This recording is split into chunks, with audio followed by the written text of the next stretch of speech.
I like the fact that there are many ladies on this panel. Many times I have manels, not panels, full of men only. But this is good. Let me start off first of all by trying to understand the aspect of amplifying youth voices. When we say amplify, it means that we need to increase something.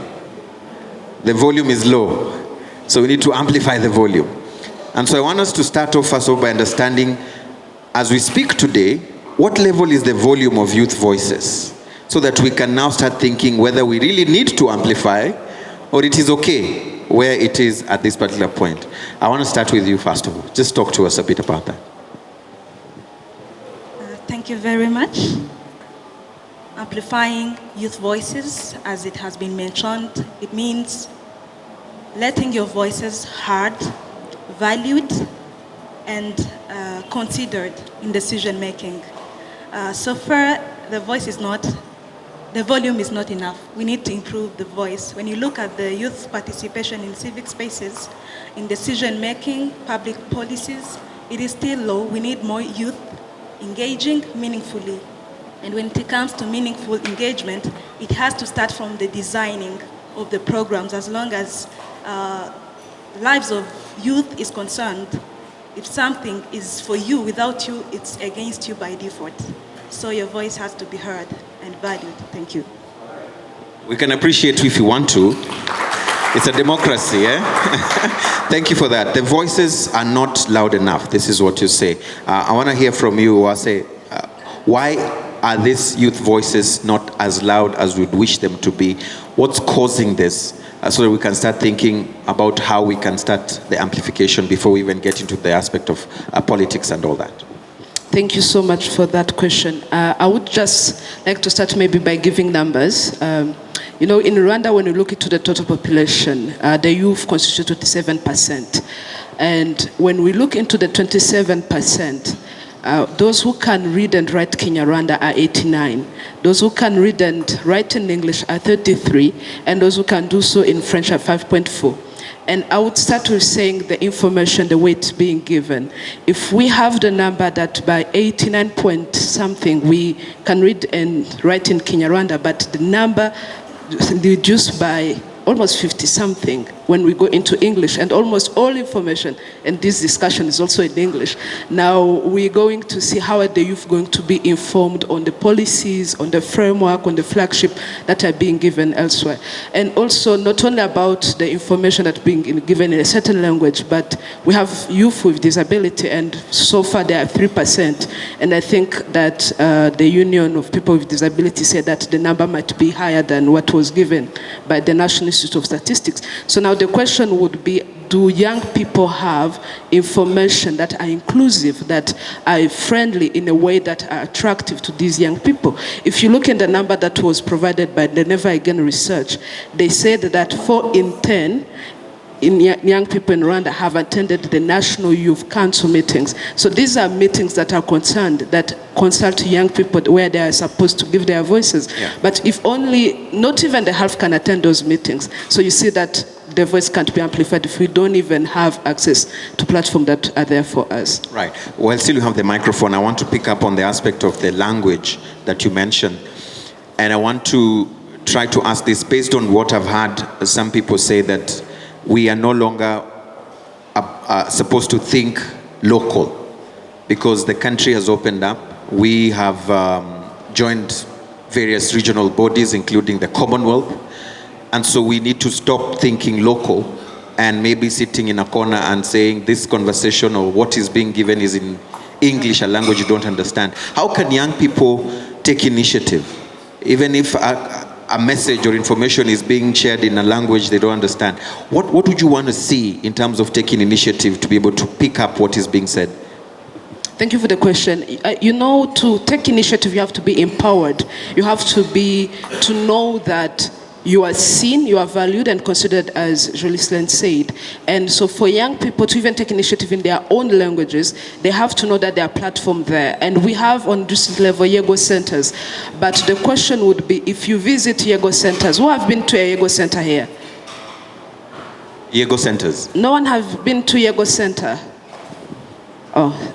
and we have Yego centers. And if you look on services that are provided there is empowerment that young people can go there and share.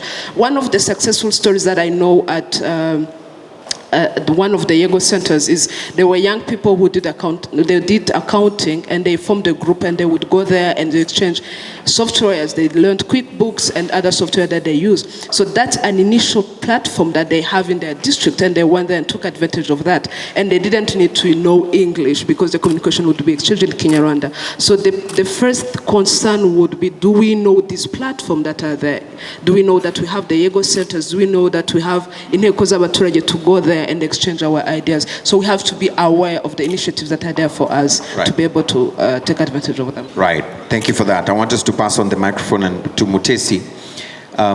Mutesi, Citizen Voice and Action. I'm just going to pick the title of the organization you represent. And here we are talking about voices. And from what we've heard from the previous speaker, is that some of this information sometimes is available but not available in the language or in a way that is easy or inclusive for those who need it to get it. So then what do? Do we sit, lie down and die, cry, say, oh, they're giving us things which we don't get? What do we do as young people then? Okay. Thank you so much. I think what we do as the Citizen Voice and Actions is actually what we are doing right now today, amplifying youth voices. The reason why we are amplifying that voices is that we still see the gap between youth participation. So going straight forward to the question you're asking is that we do this because we want to empower youth to be part of decisions that shape their lives, to be part of the decisions that shape their communities. So we do this through empowering them and equipping them to be active members of inclusive society, increasing youth participation through our models. Like we have some youth, maybe here, some of them, they are participating now. So we do this through our models where we empower youth and equip them with knowledge they need and skills through the models we use, like Generation Leadership Academy, where we coordinate or we conduct a 2 weeks intensive youth mentorship and leadership program, whereby we combine youth from across the country.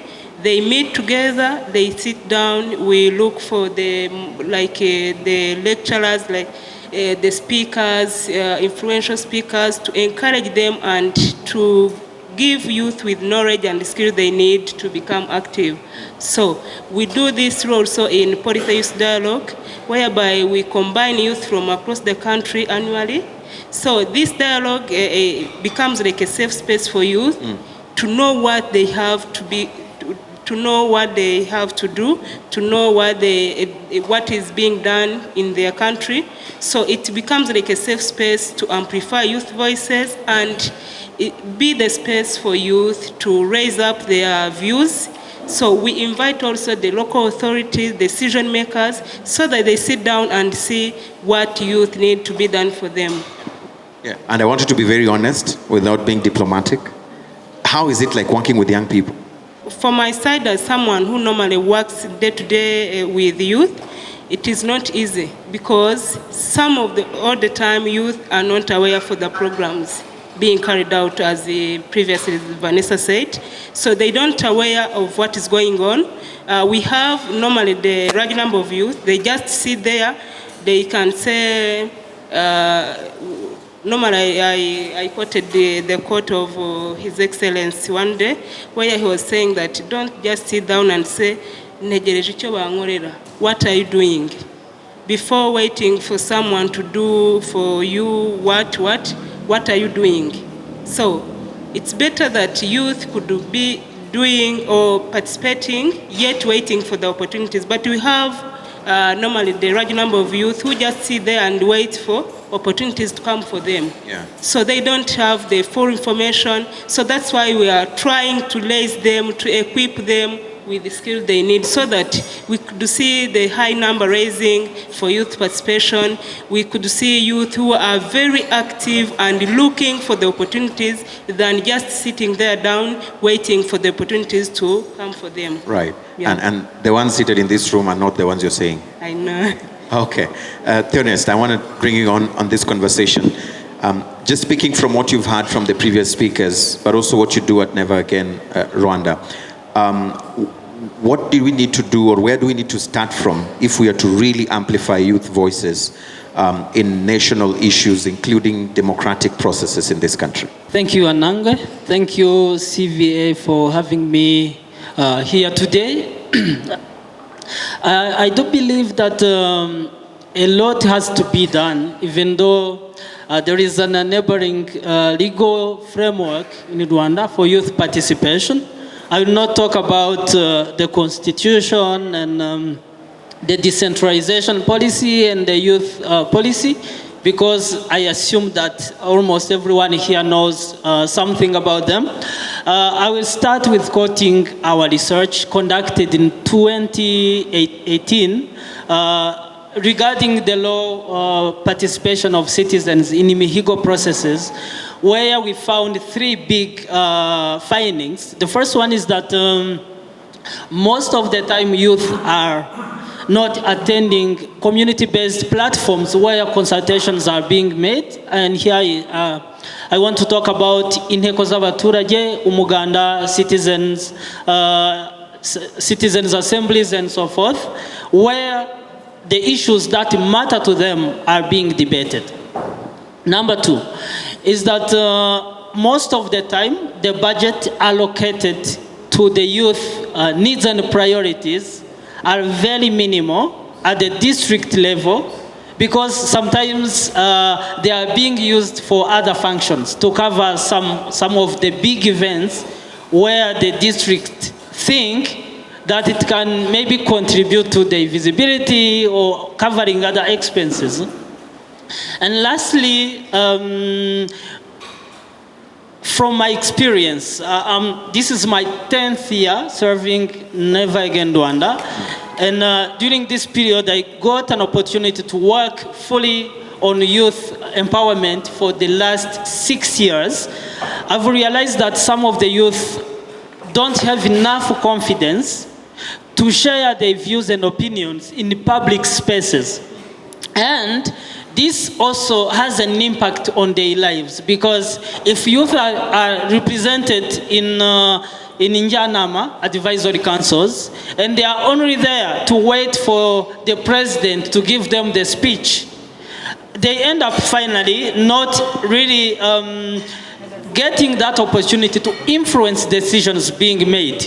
And of course, there are other factors behind this, because this lack of budget, of resources, impacts them negatively, because the elected committees don't get enough money to go down at the SER and ISIBO levels to consult the constituencies. And this has an impact because they will also not be able to provide feedback on the decisions being made at those different levels. So amplifying the youth voices should go hand in hand with allocating resources, and to be very nice to have a separate budget, exclusively a budget for the youth, to be able to cover for the Imihigo, and most importantly, ensuring that Imihigo for the youth are not top down. Because we realize that the Ministry of Youth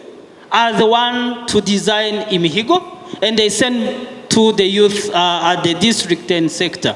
So if youth should come up with the Imihigo, and also the local leaders avail the budget required to implement those Imihigo, this is going to amplify youth's voice, because they will implement what they believe in and what is really important to impact positively the community. Right, thank you for that. It's very detailed. I'll come back to probe that. I want to bring in Dr. Eric to this conversation. We've heard that young people do not want to attend Umuganda, they want to be on TikTok. And they don't want to actually be able to look for the information, they want to be brought that information. Dr. Eric, if you can hear me, I want to understand, as a professor of political science yourself and a researcher and a person who's actually looking at, this kind of things, where do you come in as people within the academia space? Because you spend a lot of time with these young people in their time as students. Are you the ones we need to point fingers and say, you've spoiled these children to a point whereby you've not made them understand why it is important for them to own these processes as opposed to them receiving it on a silver platter? Dr. Eric. But I want to ask the same question right here on this particular panel, especially when it comes to how young people can be, I don't want to use the word pushed, because today's young people, you cannot push them. We're in a generation where you're talking to your child and the child is telling you, Mom, why are you shouting? What can we do? How do we make it something that young people can take ownership of these processes? It's a question that I'd asked Dr. Eric, but I think you can also pick it up.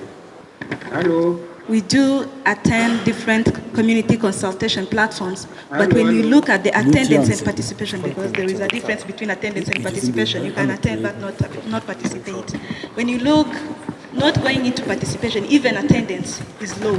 You can't participate when we are not even present. But one of the root causes behind, from the experience we have from the ground, is that existing community consultation platforms, be it in Zabatura, it is weekly assemblies, they are not youth friendly. When youth participate, when youth attend, they lose, it seems like it's boring. They are discussing family issues, it's part for communicating some announcements, but when you look at the giving priority youth needs and concerns, it's not the more focus of these existing community consultation platforms. So to ensure that youth get inspired to attend and participate, local leaders should look into how these spaces can be more friendly. Like there is an approach we are using where elected youth leaders are co-facilitating these existing platforms. They participate in development of agenda so that one of the components on agenda include youth priorities. This is motivating their constituents to attend. I still want to pick you on the same. If you had the powers within the people who are actually deciding on the format of these sessions, you said they're not youth-friendly, they're boring. What would you change other than the co-facilitation by young people? What else would you propose to change to make Umuganda more fun? For example, do we call the Ben and Medi to come to the session so that we can go and dance Munda and the rest? How else do we do it? Well, we know youth love entertainment. We can use these entertaining things to attract more youth, but also we can allocate sufficient budget to the NYCs, because this is an existing platform for youth specifically. This is NYC, it is decentralized to the village level, and they are supposed in their mandate, if it's one quarterly, if I do remember, to meet their fellow constituents and gather their opinions, discuss their issues, so that during administrative council, they come with something on table instead of coming, listening from the president of administrative council. So if sufficient budget is allocated, they will be able to meet young people in that interactive way, because they do have, in their mandate, they do have that responsibility to meet young people on quarterly basis.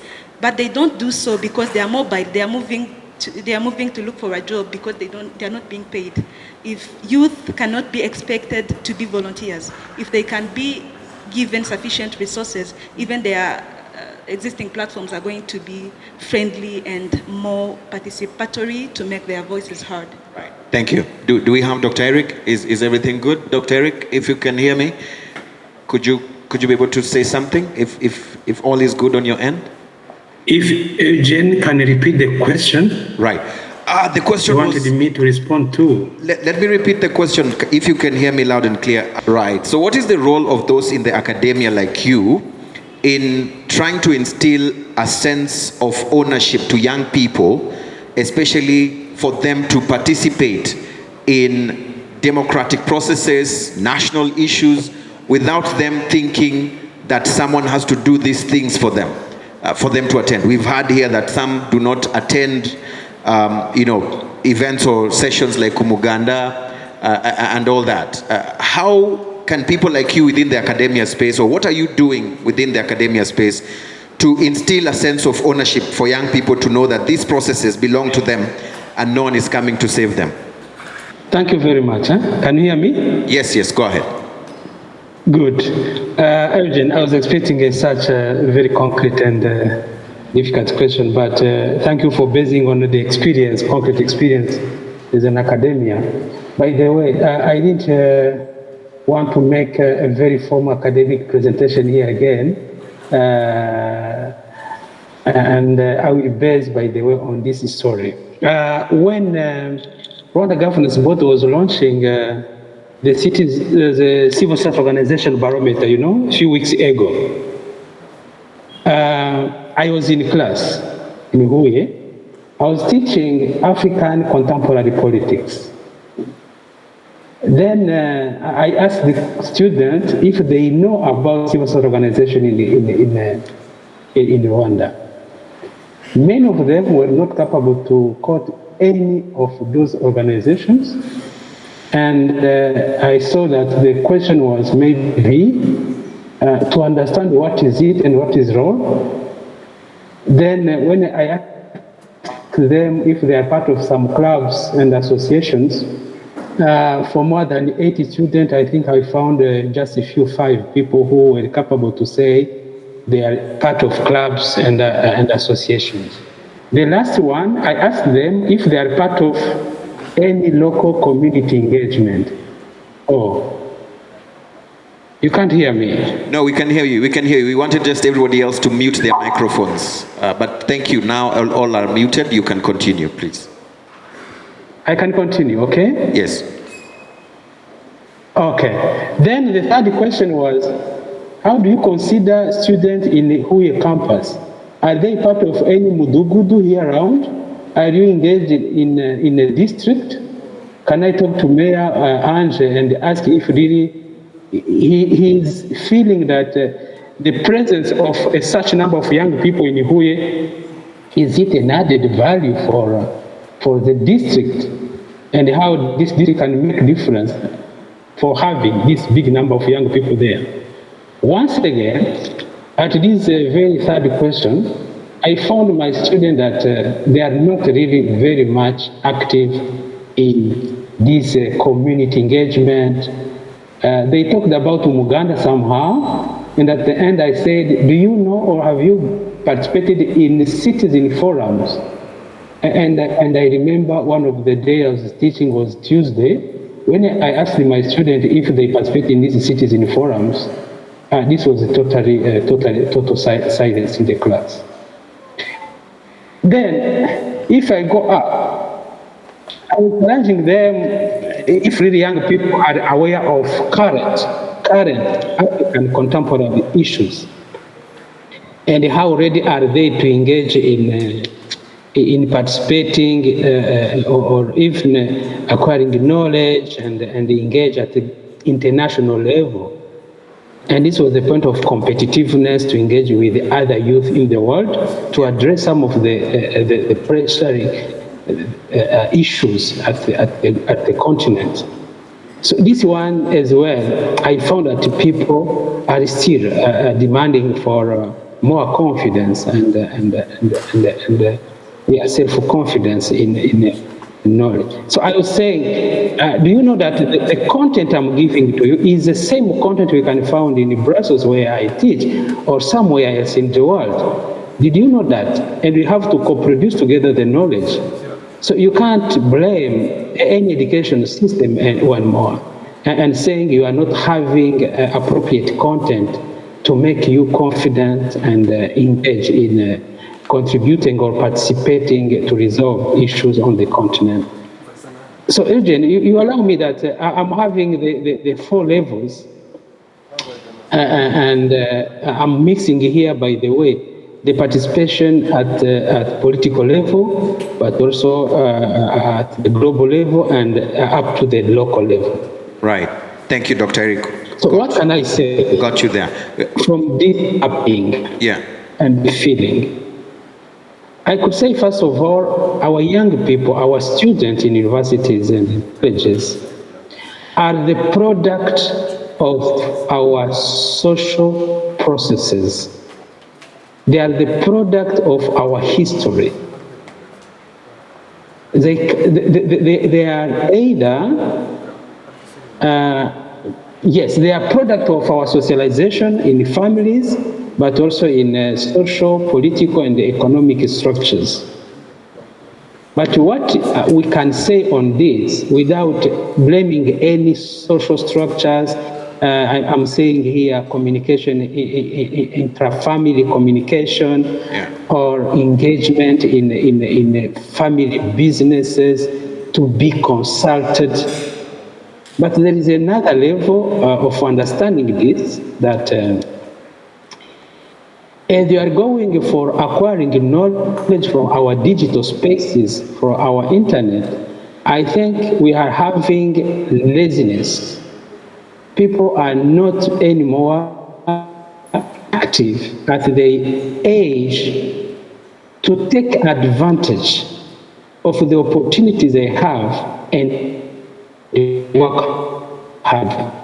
The discourse, the political discourse, saying that the young people are the leaders of tomorrow, I think it is making some young people dormant, thinking that they can do whatever they can do today, and waiting until tomorrow, they reach tomorrow. Yeah. Which is not right mind and understanding. I think the narrative around the young people as the generation for the next must change and say it's now. And when you see young people, they are not behaving in this direction. They are not going in this direction. It's not about the channels and the mechanisms of participation. There are many of them. From these forums, from conferences, from parliament representation of young people, Pan-African space, we can see that young people really are represented at all these levels. We can even go further, saying child commission or the representation of children in the parliament annually, engaged in different forums for peace, for governance, democracy days. I think all these have been very known opportunities for young people to develop and to engage. Right, Doctor, I'm going to stop you there just for now. Let me conclude for now by challenging once again ourselves by saying how young people are really empowered, and here empowered is not just skilled, but skilled, which is bringing them to feel that they are the social responsible, and then we make a difference between political leadership participation and civic engagement. Being responsible for it. I have been attending in schools a few weeks ago in Rwanda, teaching young people human values to make them confident for being global citizens. I think the problem is the skills you are giving to people must be understood like it is bringing them to solve problems, for bringing changes, not just to have a certificate and seek for jobs. Thank you, Dr. Eric. Then I will make a very, very last point about youth-led organizations, which is very promising. And I take this opportunity to thank CVA for inviting me and for leading this organization. I was responding to another organization. I've been closer to young people. I can see the good move that young people are now not just joining such organizations, but they are creating their own organizations, and this is promising. But once again, we need really to make people active and work very hard. Then they can participate in producing policy options. Then it can be capable to advance. I used to say to my students generally that we should produce together the knowledge. Do not wait for me to give me your PowerPoint or readings, but let's have this topic and let's co-produce together, and we are developing our research skills to produce knowledge, to produce policy options. Let's summarize it and make it in a presentation, which is a communication skills. Third, let's orient our presentation for resolving any of the problems we have been highlighting in this Africa and in this Rwanda. Thank you. So those are the few ideas I can give about the methodology of teaching and how this methodology can bring people to shape their citizenship. And thank you, Dr. Eric. Let's appreciate him. Let's give him a round of applause. Dr. Eric, I forgot to tell the people in the room that I'm dealing with a professor. And so, we stand a risk of actually not being able to say stop there for now, because Prof has to actually give the lecture in that tone, in that nature. Thank you, Prof. Please stay with us because we still need some of your input on this conversation. I want to come back in this particular panel right here and try to pick a bit of some of the things that Dr. Eric has mentioned, but also try to move the conversation forward, especially on the aspect of democratic processes and the participation of young people. A lot of people continue to say that politics is a dirty game. And sometimes young people even say, politics or things to do with politics, Nagovindeva, that is none of my business. I think for me, I'd rather think of other things. I want to start from the far left, Theonest. Talk to me a bit about that notion of politics being something that young people would want to stay far, far away from, and how that is a risk even for their own, good. Great. In my opinion, I think we need to think from our context while responding to this, because youth in Rwanda have to first be educated about our context, where Rwanda came from ashes after the 1994 genocide. So youth first have to be educated. We need to invest resources in educating the youth about the Urugwiro village conversations, all the processes that has led to the constitution that we have now. Because with the work we've been doing with the youth, some of them have been saying, during the 1994 genocide, there were some of the youth who were involved in MRND, who have been part of the ruling party, and they don't want to be involved in any political party. So like this, they are saying that it's a dirty game. So I think youth should embrace this culture of being involved in the affairs that matter to them, especially in transforming the communities and also building the nations that all Rwandans deserve, like His Excellency the President said last year, to mark the celebration of the Liberation 2023. So I do believe that education, like Prof said, is very important, though we have numbers. So participation should go beyond numbers, should go beyond NYC representation, should go beyond being part of the parliament, because only 2 people representing the whole country, more than 70% of the population. So just to respond to your question, I think there is a need of continuous mentorship and also regular capacity building for the National Youth Council committees, because we've realized that once they are elected, there is only maybe the sector coordinator and the district level committee who are trained, who are inducted, who receive induction trainings, leaving those in the committees below frustrated. There is one at the sector who bears the burden, while others remain frustrated and misinformed. And just to also give the floor to others, I think it is very important for us, everyone here, government and stakeholders, to simplify the policies. Policies, simplifying them means putting them in different forms, like, for example, videos, short videos on TikTok, or whatever, where youth can easily access them. Because if I have to read the decentralization policy, I have to sit for 3 hours to read it, it becomes very, very, very difficult. And again, if the Inteko z'abaturage, they are discussing about tough issues. As a youth, I think sometimes I don't find a need to go there. So also tailoring those conversations to the needs, the real needs like unemployment or other issues that are interesting to the youth could make the difference. Right. That's a loaded intervention. Thank you very much for that.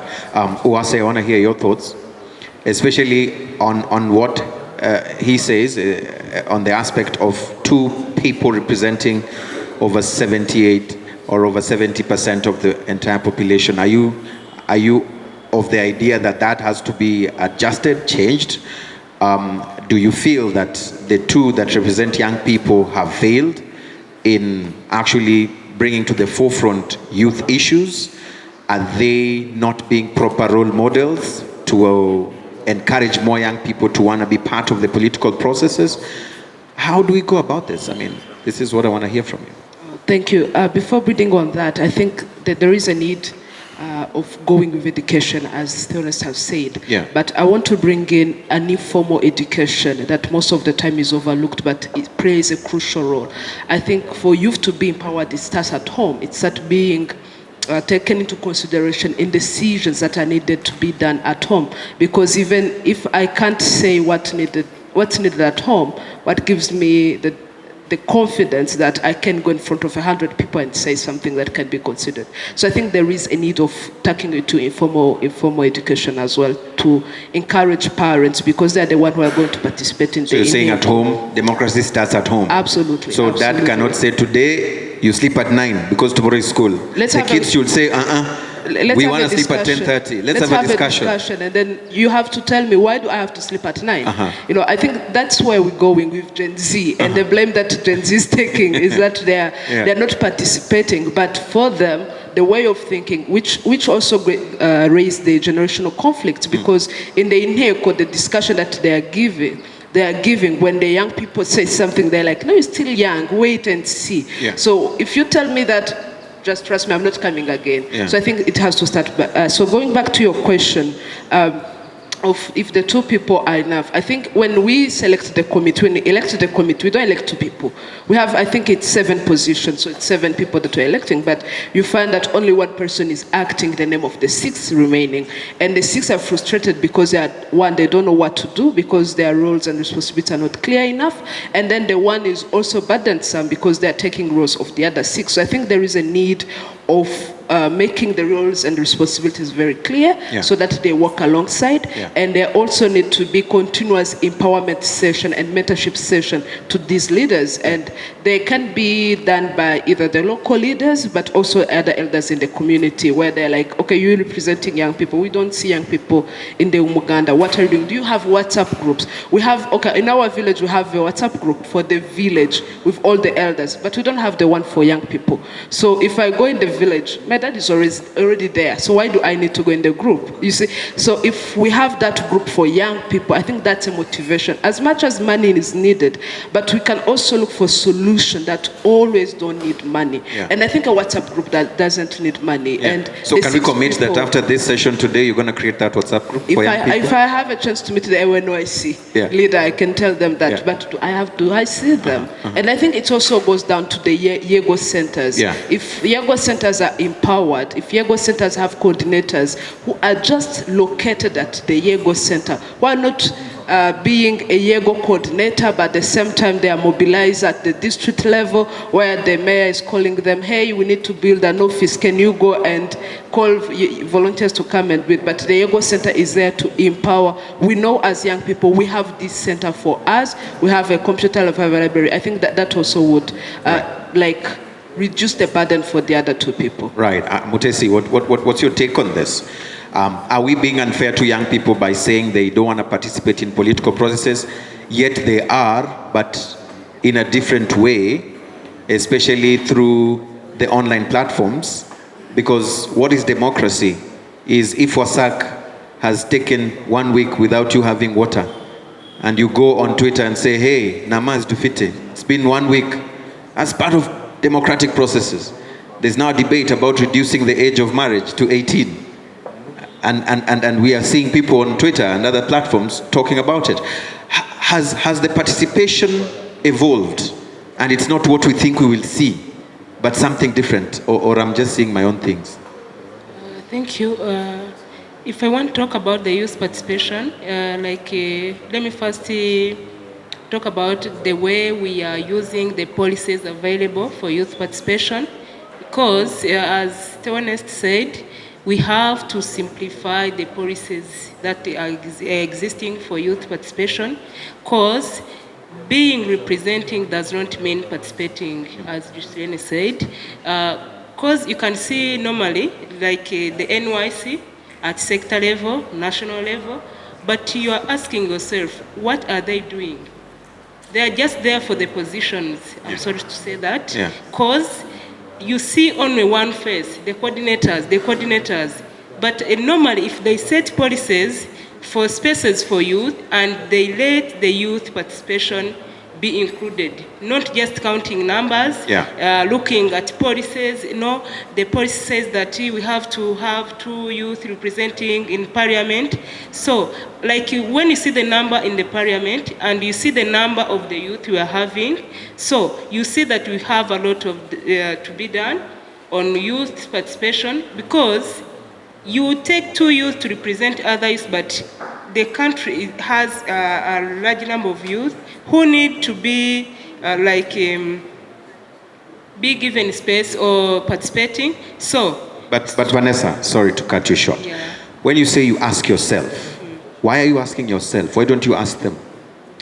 Why don't you? What is stopping? And when I say you, it's not just you as Vanessa, but young people, people within the spaces that you represent.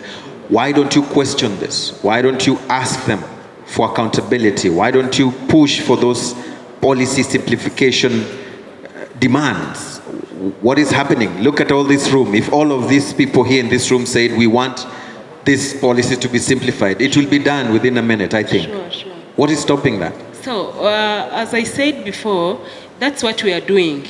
When you empower youth, or when you equip youth with knowledge and skills they need to be active participants, that's the journey they could raise, understand, amplify their voices. They can do it for themselves. But when they are not empowered and given space for mentorship, they can't get that knowledge. So I think it is the journey we have to do, we as civil society organizations, government institutions, so that we could equip youth with knowledge needed so that they can stand up and demand for what they need to be done for them. Like when I talk about simplifying the policies, like you have seen the way this campaign for Tungweres was moving around this, everywhere you stand, Tungweres. It is because those who raised that campaign used the simplified policy for it. Like social media engagement, videos, what. It is not just a handout to give out to the youth in the community who does not even know how to read and write, but they used videos like theaters. They pushed the campaign so that it could reach to everyone down the community at local level and national level. So that's why I say that it is a journey. A lot have been done, but we still have a long journey to move out with the youth participation. Yeah. Jolie, I want to bring you in. If you want to appreciate, please go ahead. You can appreciate what you're hearing on this floor, because any moment from now I'll open the floor for you to also ask your questions or bring in your interventions. Jolie, tell me about this statement that I'm going to say. Civil society have actually failed in actually piling pressure where it's supposed to be to allow for more participation of young people in election or democratic processes. True or not true? Feel free. I think they haven't. They haven't. Because you're one of them? Not because I am. Yeah. Yes, I'm part of civil society. Yeah. But I think when it comes to elections, there is a national party a national body in charge of that. Yeah. What we do is just raising awareness to let people know their rights, what is required, and how they can do that to ensure that their participation in election process is sound. Yeah. And I think civil society try their best to do so. On civic education. On civic education. Yeah. Yeah. Yeah. You don't seem satisfied by that yourself. I'll give you a moment as I bring in Dr. Eric. Dr. Eric, if you're there, just sound check 1 2 1 2 so that I can give you my question. Can you hear me, Dr. Eric? I can hear you well. Wonderful, Dr. Eric. Thank you, and thank you to the technical team for the effort that you're making to allow for this to be seamless. Dr. Eric, I wanted to ask you this, and picking from the recent RPF Congress, where President Paul Kagame is actually asking the party to give him a successor. Why are professors of political science like you failing to support in developing young people who can be able to take up this role that, is giving the president, pressure in terms of the succession politics of this particular country? What is it that you're doing? How do we now churn out politicians that are young people who can be able to continue driving the development of this country in one or another? What is going on in that front, especially allowing young people to participate in political processes?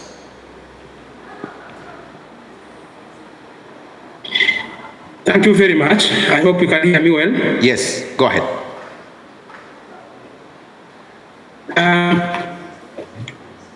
Yes. The first one is the leadership academy. Dr. Eric, I think when we're talking about participation, first of all, the CV, can you close your mic, please? I recommend for network here, Rwanda, purposes, can you close your mic? Okay. So I was saying that one of the experience, when in 2008, I started as an independent trainer for political parties in Rwanda. We had a problem of having intra-party democracy, and I'm taking here political party as the main channel through which young people can engage, exercise power, and taking over for the next generation succession. When we have been trying with the NDI, this is a very American-based organization, to develop some more intra-party democracy, we came to realize that youth people were not capable really to engage and to change things in internal political parties. You can't imagine the political will in this country, how it is developing. At the same time, the forum of political parties in Rwanda, they said, let's now develop a young leadership academy. This is for very young people engaged in political parties. Then we can mentor them, they can change things in the political parties. So I think having, and even myself now, I'm teaching political leadership management. I propose you can switch off the video for network purposes. Having perceptions around political parties, a very negative engagement in politics. I said this is a social result or history result of our context. People are engaging in politics because of these negative perceptions of our heritage of and the dictatorship regimes in the past, but also the genocide and impact of politics in this. But the perceptions around political parties' role is changed, and the engagement is growing. But once again, to know that the people should be. Dr. Eric, can you hear me? I Dr. say it loudly. Can you hear me, Dr. It is Eric? a pluralism. It is a very competitive content in this constitution of ours. Tech team. So the please. main channel of My political mic on. engagement is political parties. Second, I have been seeing people spontaneously engage in elections at local level. But once again, when you see the engagement of young people, and young people here is 30-35, in the local government, the participation is still low. This one. Second, it's about engaging in economic. CVA, close your mic, please. Dr. Eric, can you hear me? Rwanda? Can you hear me, Dr. Eric? Yeah. Yes, I can hear you. Yes, I want to know why is the participation low, and that's what I want us to discuss here. What do we do to actually make it more? We know it is low. We Yes, know I was the talking voices about are low. empowering.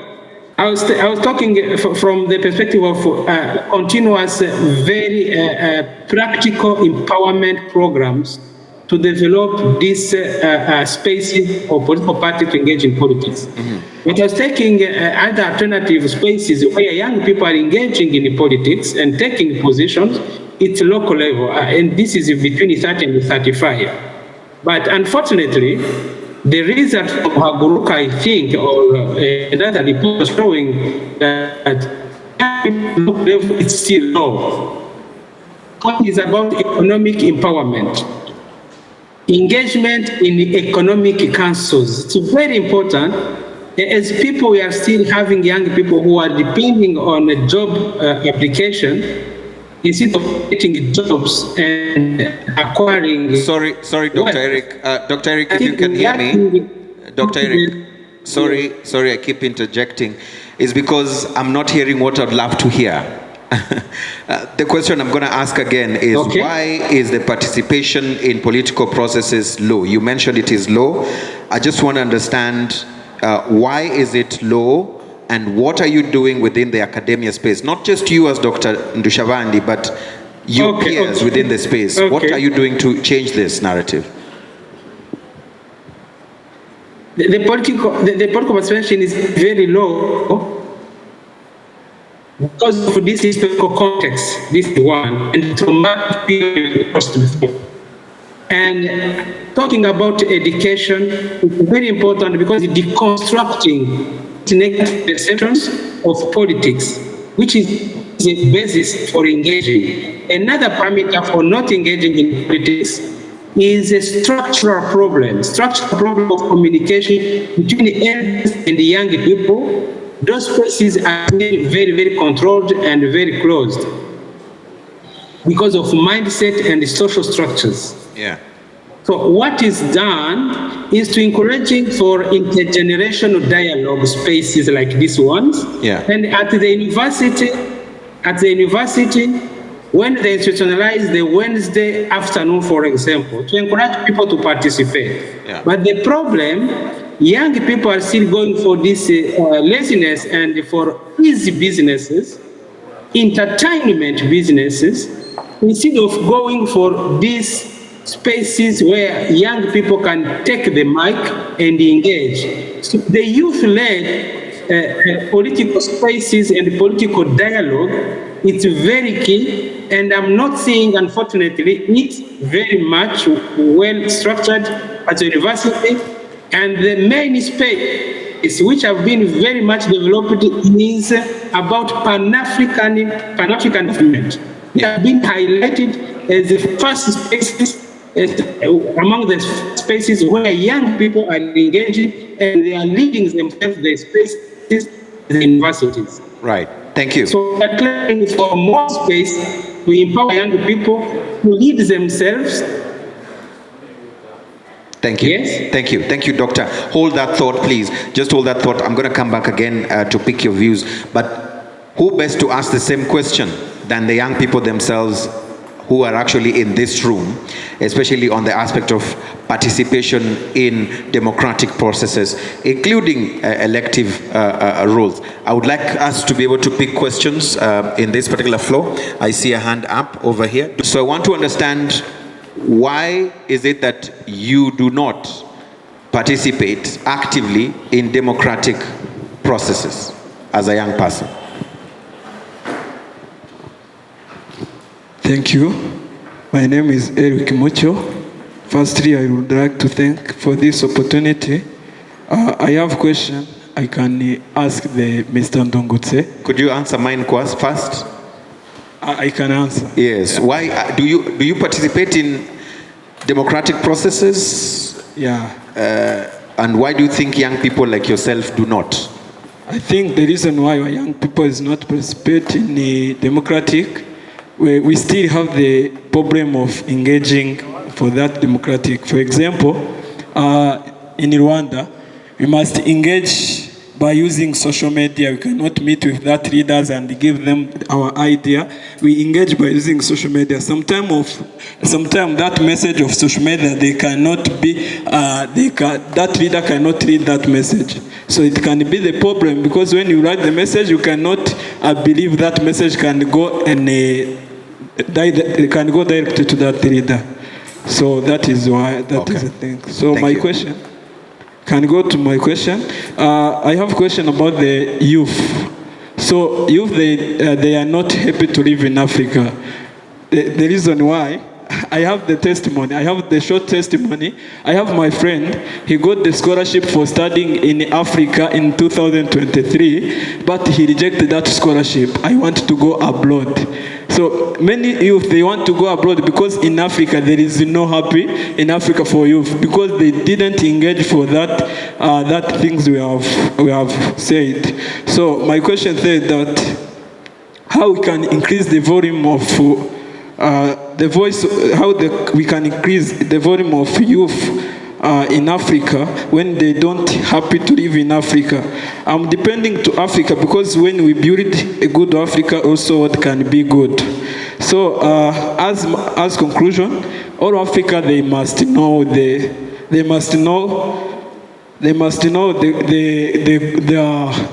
good for having youth. When you have a good youth, you can develop. So for conclusion, this is the conclusion for all Africans. When you have good youth, it is a blessing.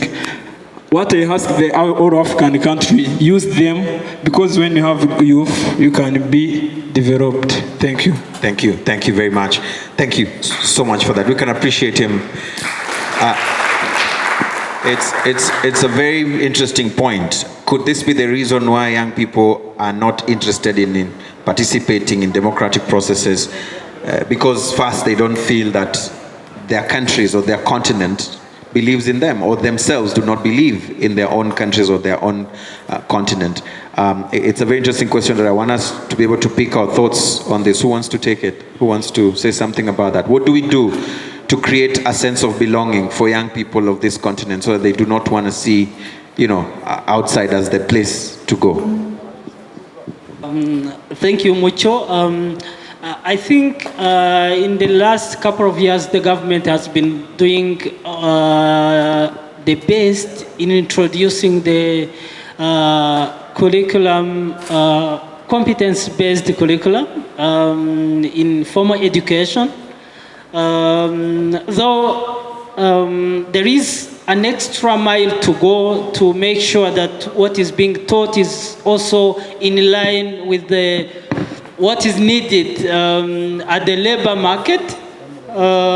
So the experience has shown that some of the youth in the aftermath of the genocide, they have been also coming up with some projects to also find solutions to the issues faced by the community. We know some organizations led by the youth, which were created to also address the community issues. CVA can be one of the answer. I know some active youth-led organization representatives here like Kwibuka Jacques, like Olivier, yes, Rwanda. So what we need is simply also thinking out of the box, thinking critically, and find solutions. We know some projects like Voa Voa, where youth or young people are coming up with solutions to also innovatively find solutions to the issues. So, of course, there will be some people who want to go explore the world, but I think we also need to find potentials surrounding us. If we are able to think critically and realize what can also be innovated, created to also contribute to the national transformation, we are able to do this, and experience has shown that some of the youth have been successfully implementing those projects, and there is hope that this is going to continue. Right. Thank you for that. Anyone else in the panel wants to chip in before we go back to the floor? Yeah, I would like to add something on that. I think it goes with lack of information when we find the content not appealing, because I don't know if anyone knows that the youth are considered in the AU Agenda 2063. We are also recognized in the East African policy, and all of those policies talk about empowering youth, that youth are needed for sustainable development, not only development, but for sustainable development. But as young people, we need to see that in action, not in words. We need to see. Let me give you an example. I don't know if anyone knows Ingazi. Ingazi, it's a youth platform that is being developed by UNICEF together with RDB. And it's an earning passport, and it's a platform that is being designed for young people to have skills and also have job and opportunities being shared on the platform. But they designed a platform and then went on different school, met with different youth-led organizations to ask if that platform is appealing to young people, and say, like, we need your input for this program that we're designing for you to make it attractive for you. It's not launched yet, but they're just moving around and asking people. So I think for those policies and any platform that is being designed for youth, there is that need to go back to young people and ask them, we have this for you. Do you find it appealing? Is it meeting the need that you have? We are talking about internet, but you would be surprised that only 38% of young people in Rwanda know the internet services. And if we go to Irembo, 92 still go to the agents to look for those services. So that gives you an information that even though we are saying about internet, we are talking about social media, only 30% have access on that. So we still need to go back to the rural areas, we still need to go back to the village level and inform young people about services and ask them, are these being designed to meet your need, or there is a need of improvement? Right, let's appreciate that. Data-driven thought processes. Any other question on the floor? Just raise your hand up. A microphone will be provided to you. I need a lady, please. If there's a lady who has a question first before we give to the gentleman, I see a hand on. Any lady who has anything to say? I see at the back. Let's rush the microphone there, please. Like the youthful people we are. There at the back. So I think I don't have a question, but I have a suggestion or a recommendation on how the approaches we have to use, you have to use on us as the youth. The approach you have to use, like to the youth in the city, maybe would be different from the one you can use to those in the villages, because there are some skills maybe they don't have. You have to teach them, you have to give them some approaches which are totally different from ours. Because when you come here and tell us some different points, to them you need some brief explanations to them.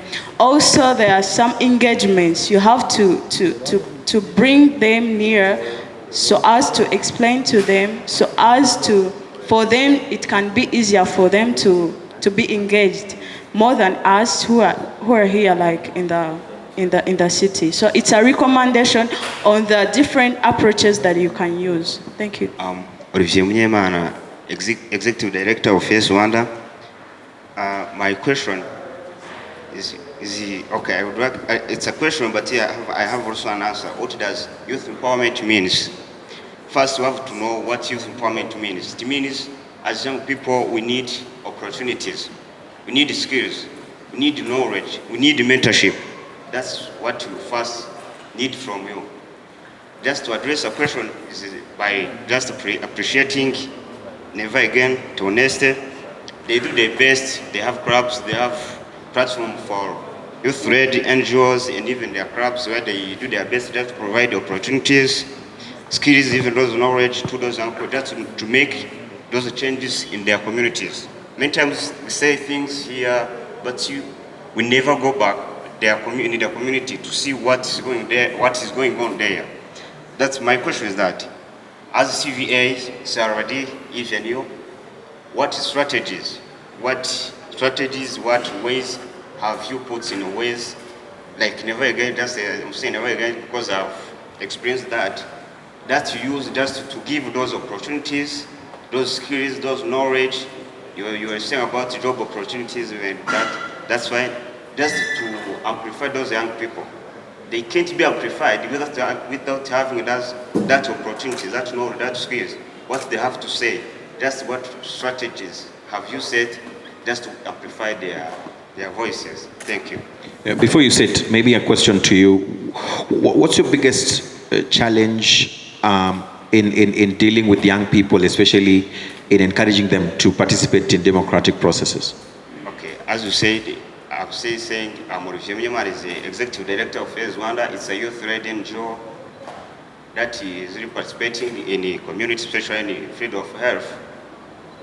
And young people need knowledge. We need knowledge, we need skills, we need opportunities just to participate in that democracy. We really need to do so, but we need to have that's what we call basics for doing that. That's what we need. I can answer like that. Thank you. Thank you. Let's appreciate him as well, please. Let's clap for him. Any other question? Yeah. Thank you very much. My name is Shadrach from Davis College. According to the question that you have asked, that the youth are not participating in a local community or democracy. For me, why they're not participating is awareness. Other thing is a culture. For the awareness, they don't have some information about that. Many people, they don't know what's going on. For the culture, we believe that only older people can be considered, or their ideas can be considered. For example, there's some responsibilities that they cannot give you if you are not mature, if you are not married. There is an example. They say, you are young, you cannot get this responsibility because you are not able to handle this. My question is, what do you do to promote that voice for the youth so that they can also be considered in changing culture and increasing the awareness? Thank you so much. While you still have the mic, just rise up, please. How would you like that to be done as a young person yourself? On awareness and the change of culture. If you were to give a solution yourself, what would you recommend? Okay, for the awareness, I would like to encourage people or those readers to get closer to the people they're leading through social medias. That is the first one. And get to know what the people are looking for, to hear from them empathetically. Other thing about the culture, because we believe that if you are young, you cannot take some responsibilities, and we believe that we can change that by teaching our children. I mean, those parents, they can teach their children when they are at home to help them to make decisions. and that decisions can be considered. Thank you. Let's appreciate him, please. Let's appreciate him. As we pass the mic to the next person, the reason I asked him that is sometimes we have the solutions to some of the questions or the challenges that we face.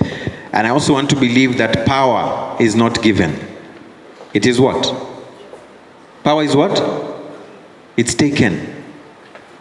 So you cannot sit there as a young person and wait to be given a chance to do certain things. The context to this point is, if those opportunities don't come, you try to find a way of creating those opportunities.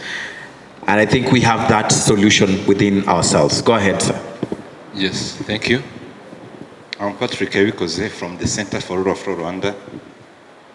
We are here saying about amplifying voices in Rwanda, but it seems like we are focusing on educated people who are active on those social media platforms. However, we still have a large number of uneducated youth in informal sector, like Bamotari, Abanyonzi. I hope there's no motor in this room to say you are saying they are uneducated. I'm not saying they are uneducated. Okay, go ahead. It seems like it is an informal sector which I believe they are not more active on those social media campaigns, which my colleague said we can raise awareness through those social media platforms. I'm asking what approach is being used to get to those people in informal sector, for them to contribute, for them to use their voice, because I believe there is a large number of them compared to these people in formal sector or these people, these educated youth. What is the approach to get to them? Thank you. I hear you. What would you recommend? For myself, my recommendation to get to them, I believe, even though it seems like it is informal sector, but there is where they meet. Because, I believe there are cooperatives of which they belong to. Do those NYC's committees get to them? Because I believe through those cooperatives or through those approaches, we can get them and get their voice. Because I believe there is a large number of them there out, which I believe we are not really getting there. Right. Thank you very much. Let's appreciate him. Any response on that, especially those who are actually working with these groups? Thank you very much. We are more into youth engagement, youth civic engagement, but the informal sector is I would take that as a recommendation. We rarely reach out to them because sometimes we do radio talks and TV shows where we emphasize on the need and the role of youth civic participation. But on daily basis, what we do, we engage young people in cooperatives, those in existing structures, NYCs, those in academia, universities, but for mortals and all others who are a bit hard to reach because they're always moving. I would take that as a recommendation. But for others, we do capacity building. Representatives of cooperatives, representatives of elected youth leaders in NYCs, representatives of universities, we do capacity building, given that as far as capacity gap is concerned in this case, there is a causal relationship between having skills and participating. You cannot participate in something you don't even know. So we do capacity building we do mentorship and capacity building on public policies and programs so that they can be aware, but we also empower them on how to participate. They may be aware, but go and sit there without utilizing their acquired skills. We teach them on leadership, how to apply all such skills through confidence building sessions and facilitating meetings and all the likes. We do also facilitate roundtable discussions where now we bring these trained youth and local leaders in one room to discuss youth priorities, to see how they can be given space in these spaces which we are considering to be not youth-friendly.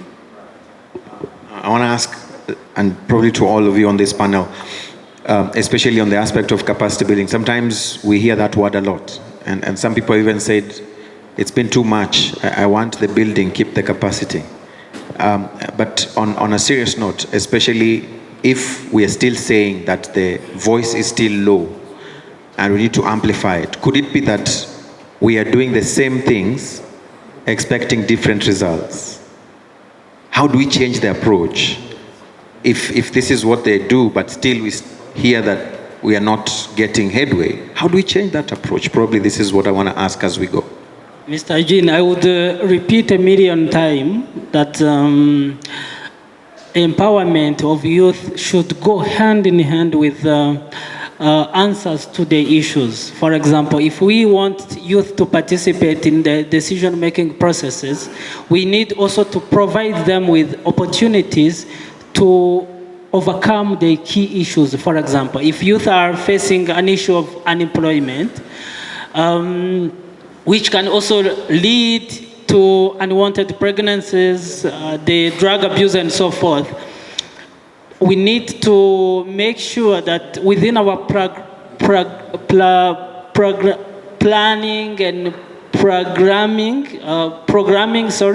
we need to ensure that the youth, we allocate some resources to cover the needs of the youth. For example, provide them with trainings on how they can start financial literacy, for example, to ensure that they are also gaining something that is going to give them power to share their views in public fora. Because there is most of the time when you talk to someone, you say, Anangwe, are you working for RTV or NTV? People, sometimes they ask you such questions to know how much you are earning at the end of the month. So if youth don't have the possibility to earn something, it will be also very difficult for them to bring their ideas on the table to be discussed, because people are looking through those lenses. That's number one. Number two, we need to make sure that youth are given opportunities to learn by doing. For example, giving them opportunities for internship to get to know how to apply leadership skills in a work environment, for them to also learn how they can go back to their community and consult their constituencies, because like the student from Davis, if youth don't know how to consult their constituencies, if they don't understand the concept of giving feedback on their needs and priorities, we are providing trainings to those particular groups, you are preaching to the converted. So it's very important that we ensure that the youth representatives understand very well this concept of consulting their constituencies, those cooperatives, and so forth, and ensure that we are supporting the youth initiatives. We really need to celebrate youth initiatives in promoting citizen-centered governance. We've seen some youth using magnetic theater to organize community-based dialogues. We've seen some youth advocating for change on social media platforms where there is maybe social injustices and corruption cases being reported. So we need to reward youth who are coming up with such kind of initiatives to ensure that they trust that the government entrusted in youth, giving them positions like ministers and so forth, that it is real and can make things happen moving forward.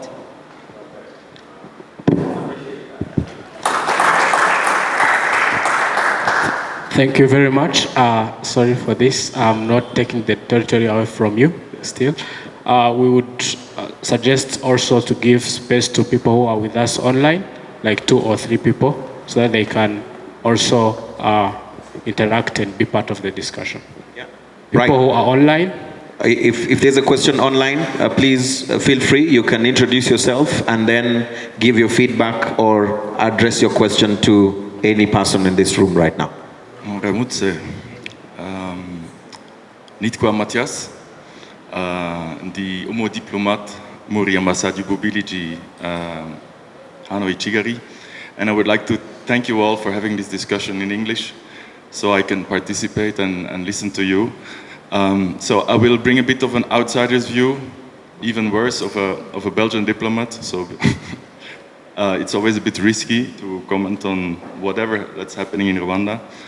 But I have a question and two comments. I will start with stating the obvious, which is that, of course, political systems should be representative in order to deliver for their people, to bring peace and prosperity. And then I had the time to look up a statistic. Like the median age in Belgium of the people is 40. In Rwanda, it's 20 years old. But the average age of the parliamentarians is exactly the same. It's 46. So it means that actually Rwandan parliamentarians are 26 years older than the median of the population. So that made me think, and many of the answers came in the discussion, how is this possible? And of course, there are mechanisms and programs that are put in place. The government is rolling out an impressive amount of platforms and programs and initiatives. And yet, apparently the consensus in the room seems to be, and you keep asking the same question, why are young people apolitical or not enough interested? So I think indeed, it's probably not only a question of external motivation, of providing programs and incentives, but also of internal motivation. Like young people should get the impression that they're not only being heard, but also listened to. So it's a question of trust, of building confidence, and I would really like to commend the organizers of this conference, because usually only people talk about you, but you don't hear them, but here young people take the floor and they come up with their views and what they think that could be improved. So really this kind of event is already part of the solution.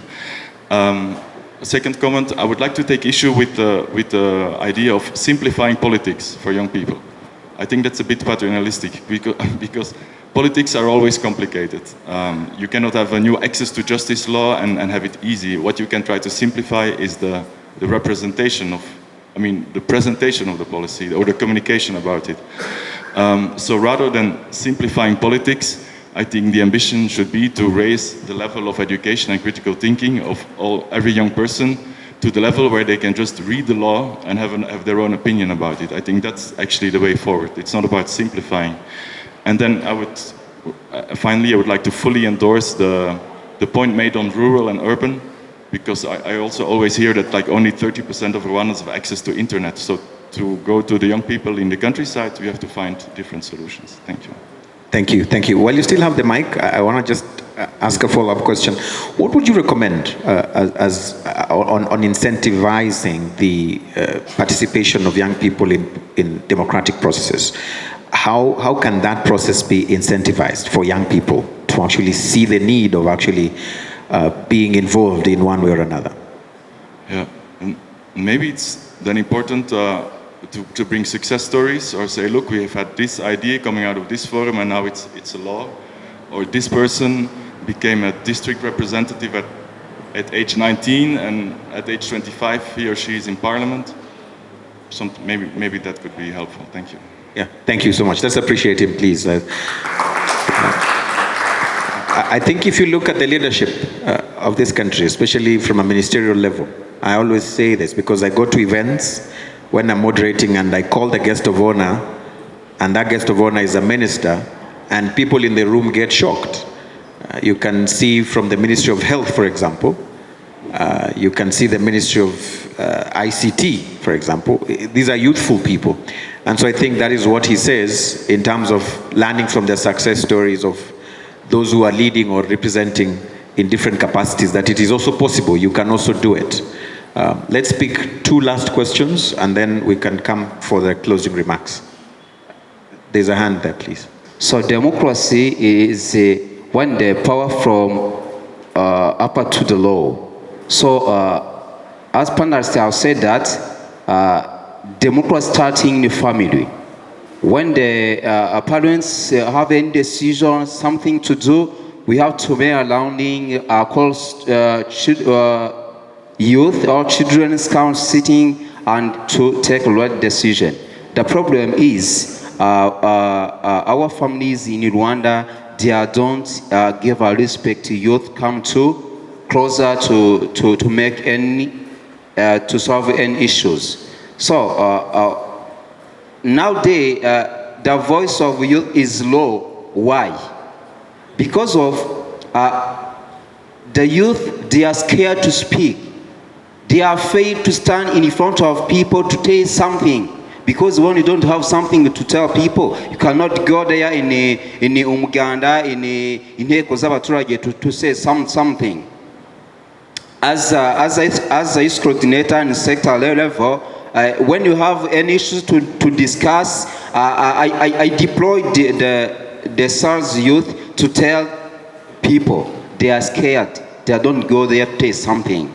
So the big problem is, as here, as CVA, we have something to say. Go there, tell the high leader to increasing the capital facilitation for students, as something here said that let's to building our leadership.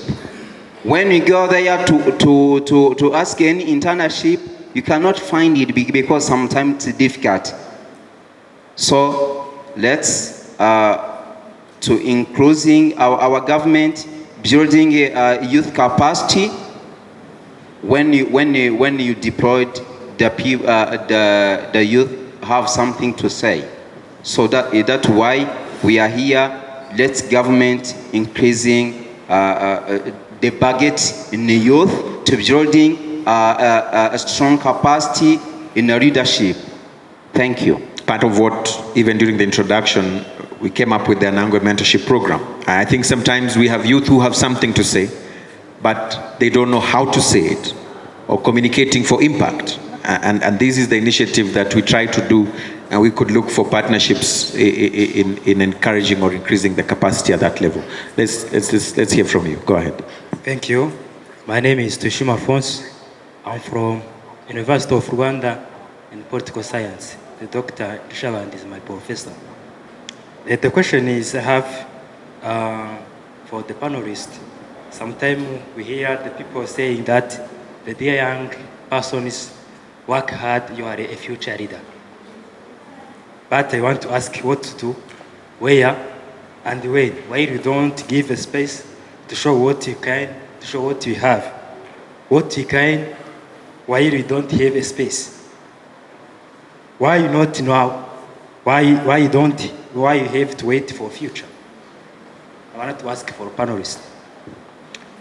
And why are you waiting for the future yourself, first of all? It's a question I'm asking you. What would you need for you to take that space today? I could be simplifying the issue, but I want to understand from your own point of view, what would you want that would allow you to take that responsibility today and not the future? Okay. As my own view, as a youth, as a young persons, you have a space to do what you have learned firstly. In our schools, you have learned. First, for me, myself, I'm a political scientist. I'm a young political scientist. When I have to do anything, I have to wait for until the maturity level to show what I have in me. Why not now? Why we have to wait for a person to be a maturity level to show what he has? Thank you. Got you. Thank you so much. By names of Innocent, Mr. Jose, and I'm founder of Umoti Harris Foundation. For me, I don't have questions for panelists, but I have questions for participants, and I don't want answers. I just want you to get answers for the questions.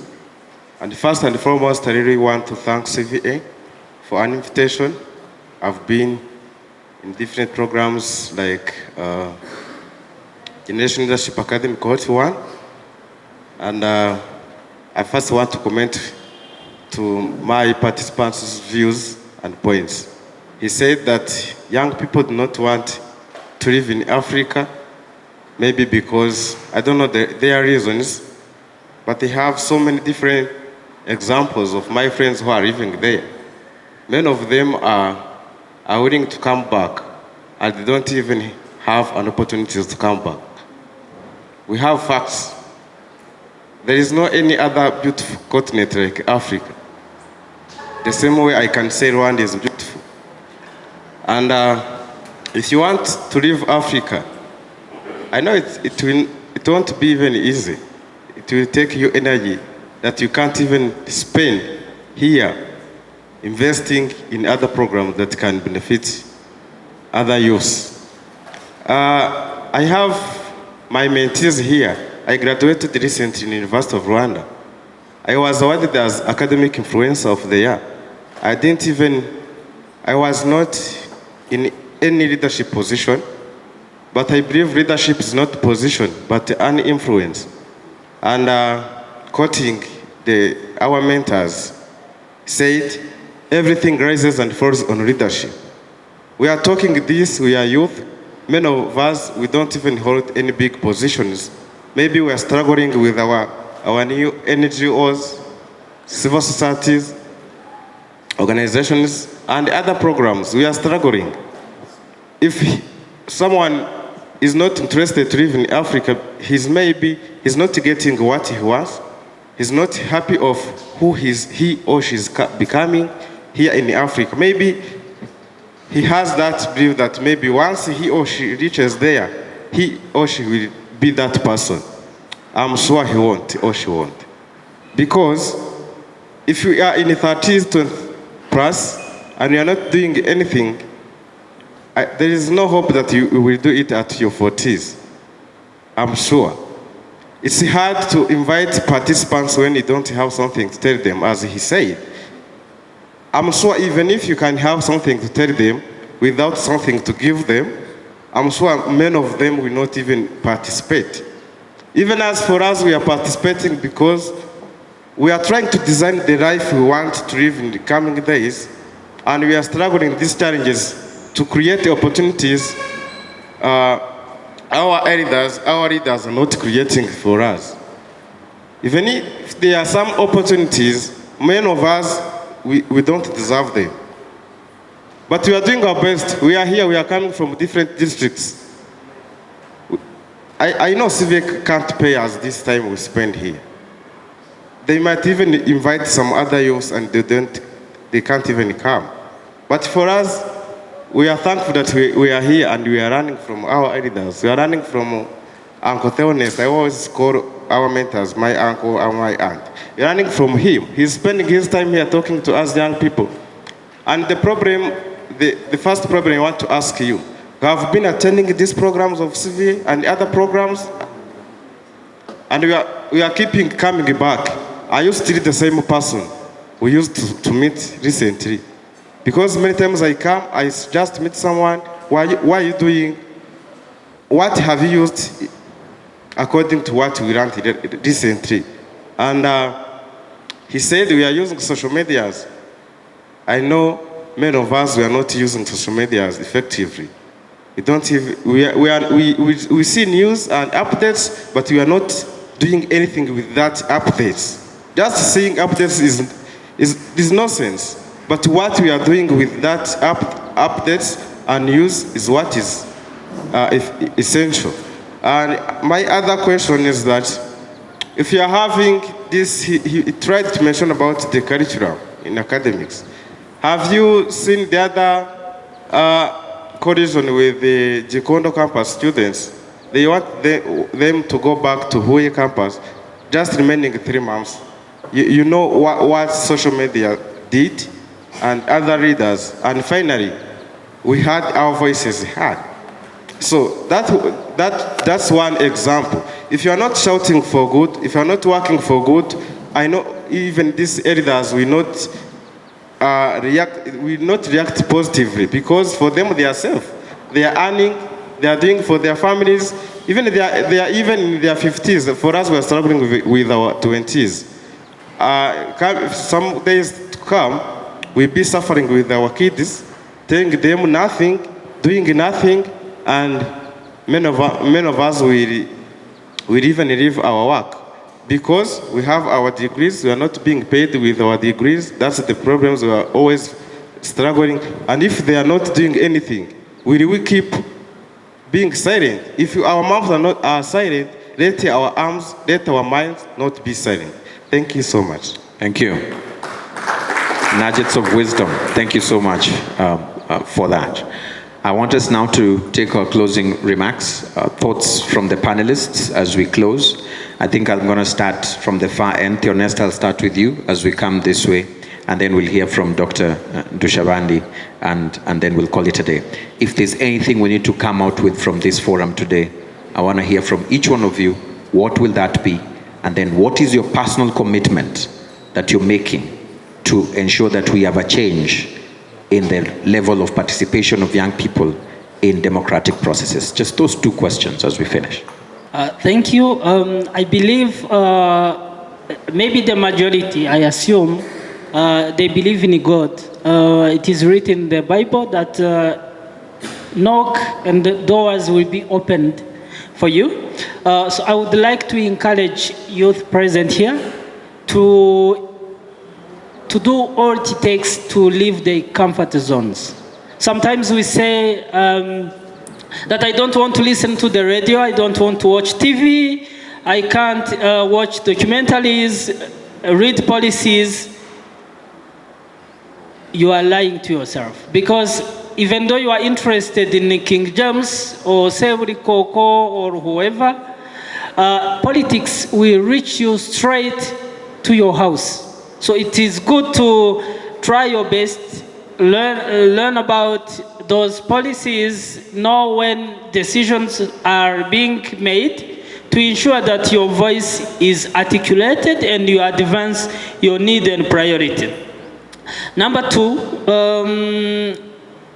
we need also to go out and introduce the youth-friendly approaches to ensure that in the community, in the evening assemblies, people are able to listen to our voice by introducing, for example, theater-based discussions, and also songs and poems to ensure that our voices are being heard. And this will require us to work in collaboration with the local leaders. And finally, we need to take responsibility of our lives. If we watch injustice and corruption being committed, and we say, because I'm on the far end of it, I'm not concerned, we are going to become the victims at the end of the day. So we make sure that we use all the means, like for example, the social media. With this digital space, we can be able to influence decisions and report everything that that affects us to the local leadership and those in power, to make sure that we directly or indirectly shape the future of this motherland. Thank you. Before coming to the commitment we have, we as CVA, I want to encourage my fellow youth in this room to grab the opportunities you are getting and use it collectively, so that if you get a chance or the opportunity to be the one you wanted to be before, so use that opportunity clearly, because you normally see that youth, they normally blame us that we don't use the opportunities well. So we have to use that opportunity through encouraging or helping other youth to be part of the opportunity you are getting. So I encourage you to be connected or to work together with other youth. And also I encourage you to show what you can do.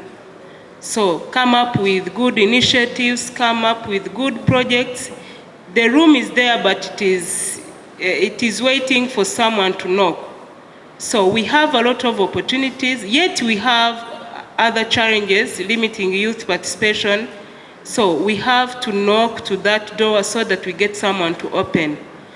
And also, when I come up with the commitment, we as CVA, we are committed to continuous youth empowerment, and we are able to continue to promote youth participation through mentorship programs we are doing, through radio talks, social media engagements with youth, but also we want to see youth changing. We can't train you every day, we can't engage you every day, yet we are not seeing the impact. So it's your room to show what you have got from our dialogues, our programs, so that it encourages that our partners and stakeholders know that what we are doing is for a great impact. So it's your journey or your commitment also to work in that line so that we can get the feedback, like good feedback from youth, participating and also helping others to be on top. Thank you.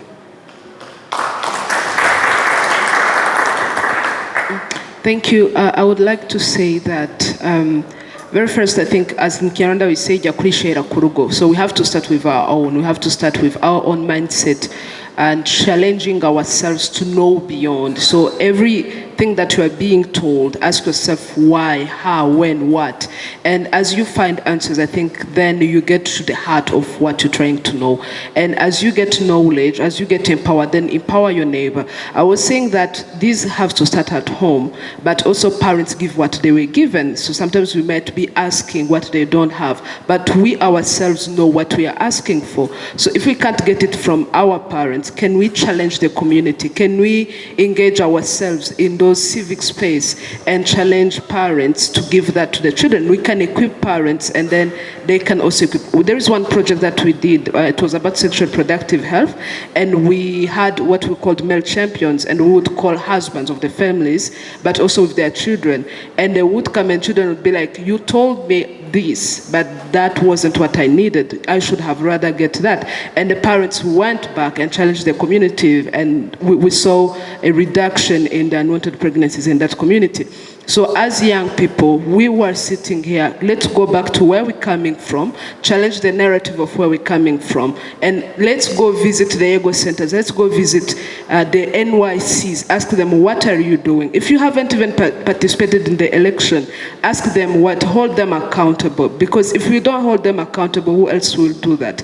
And I think those are the platform where our ideas and where our voice will be amplified. And second, it goes with the civil society. I would say, as we also plan the programs, we have also to tell them according to the need in the community. We have to first conduct assessment to see if what we are thinking of on the program level will also solve the needs of these communities. So as civil societies, as NGOs and other partners, we have to go back to the community and see their exact need, ask them the solution, and make them owners of those solutions that we are bringing. Because if there have been so many sayings that young people come only because you give them a ticket, you give them transport, but because when we are making budget, we put that transport and we have to go back to the donors and so that we did the transport. But then that after the program, you see there is no ownership because people were coming because of that transport. But how can we now plan and make programs, even if there is no transport, young people can still come, other people can still come. So if we are making programs that solve the need according to those people trying to solve those needs for, I think there will be more ownership of that. Thank you. I won't go far from what they have said. I will emphasize that the cornerstone to amplifying youth voices comes from within. If we don't be proactive and wait for others to bring opportunities for us, to us, it won't work, to be honest. Let us start with the resources we have. You know, the NYC is decentralized to the village level. Village is not that geographic location which is big to the extent you need transport to meet. You can organize them yourself and meet and hold the coordinator accountable. Let this person in charge represent the youth and needs. If you can't do that, maybe you have smartphones. Let us use the spaces which we have to amplify our voices. There is a training we had, a dialogue we had. That's when youth raised the concern that their priorities are not considered in Imihigo. If they haven't raised that issue, we couldn't have organized consultation meeting to gather their inputs to inform Imihigo of this coming year. But we did so because they shows that there is that issue. If you don't prove what you are able to do and where you got stuck while trying to participate, no one is going to recognize that. What I advise young people in the room and those following online is that we should have a mindset of doing hard things. Waiting for a manual, for a policy to be translated into a video is just a summary to give you the overview, but we should have this mindset and culture of reading so that we get the insights, deep insights, and see where we can contribute our efforts. Let us not always wait for the approaches to be simplified. We are not made to do simple things. Let us have this mindset of doing hard things. In CRD, as part of CRD and I personally, we commit to keep empowering young people, but also adjusting the approaches we are using so that they are tailored to their needs. Thank you very much. Thank you.